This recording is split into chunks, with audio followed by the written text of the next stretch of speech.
नमस्कार. लहान बाळाला सर्दी कफाचा त्रास झाला तर बाळाला यामुळे खूप त्रास होतो.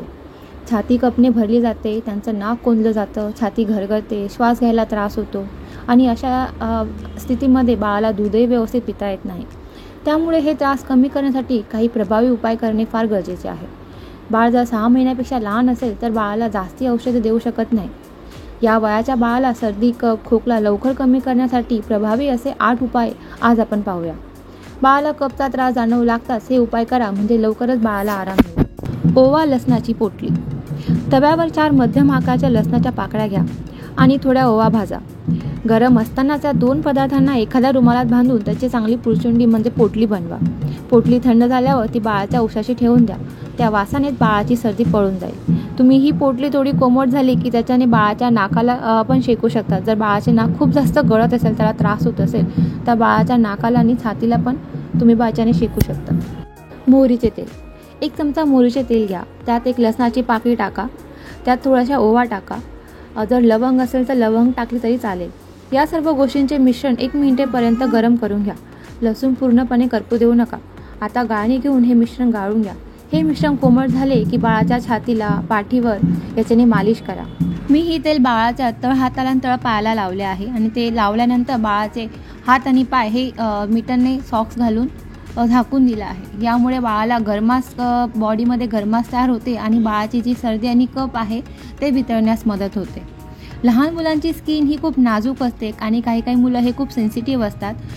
काही मुलांना मोहरीच्या तेलाने ॲलर्जीही होऊ शकते. म्हणून तुम्ही आधी हातापायाला हे चेक करून बघा की बाळाला याने काही ॲलर्जी तर नाही होत आहे. मगच ते छातीला आणि पाठीला लावा.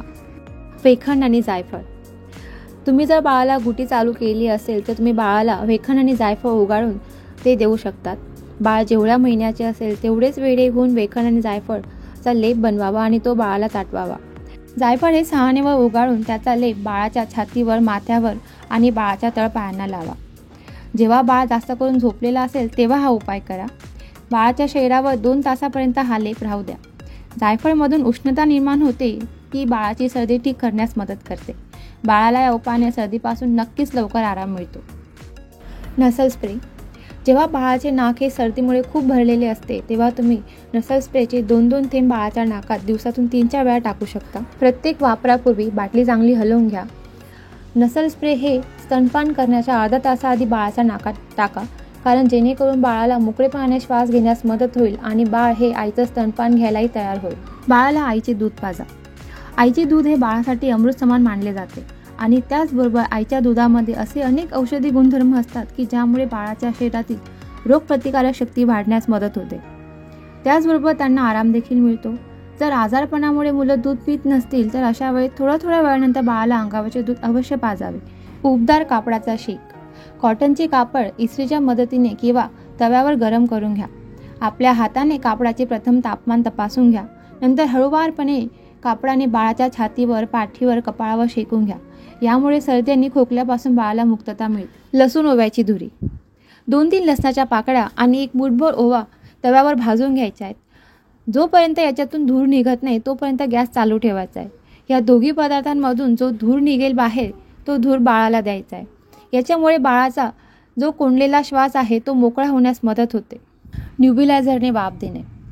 खरंच आपण बाळाला स्टीमरने वाफ देतो, पण स्टीमरने वाफ देताना फार काळजी घ्यायची असते. चुकून बाळाला काही दुखापत होऊ नये यासाठीच डॉक्टर जास्त करून बाळाला न्यूबिलायझरने वाफ घेण्याचा सल्ला देतात. न्यूबिलायझर हे यामध्ये एक सलाईन स्प्रे असतो जो तुम्ही डॉक्टरच्या सल्ल्यानेच बाळाला द्यायचा. जर बाळाला खूप सारा कफ होऊन त्याला श्वास घ्यायला त्रास होत असेल तर अशा कंडिशनमध्ये बाळाला न्यूबिलायझरने वाफ आपण देऊ शकतो. काही महत्त्वाच्या टिप्स. बाळाला बरे होईपर्यंत स्तनपान करणाऱ्या आईने थंड भोजन टाळावे. एकाच दिवशी या सर्व उपायांचा प्रयत्न करू नका. एका बाळासाठी काय उपयुक्त ठरते ते दुसऱ्यासाठी कदाचित उपयुक्त ठरणारच असं नाही आहे. आपल्या बाळाचे निरीक्षण करा आणि पहा की या प्रत्येक उपायांवर तो कशी प्रतिक्रिया दाखवतो.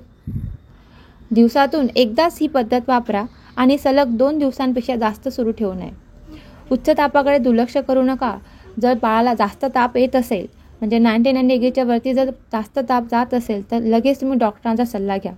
बाळाला ॲलर्जी असेल असले घटक वापरणे टाळा.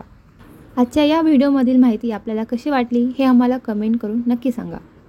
तसेच आपल्या काही शंका प्रश्न असतील तर ते देखील नक्की कमेंट करा. आम्ही आपल्या शंकांचे निरसन करण्याचा नक्की प्रयत्न करू. या चॅनल संदर्भात आपल्या काही सूचना प्रतिक्रिया आणि कल्पना आम्हाला कायम मार्गदर्शक ठरतील. आई पण भारी या चॅनलवर आपण आपल्या बाळाच्या विकासासाठी आवश्यक सर्व माहिती जाणून घेऊ शकता. म्हणून चॅनलला नक्कीच सबस्क्राईब करा.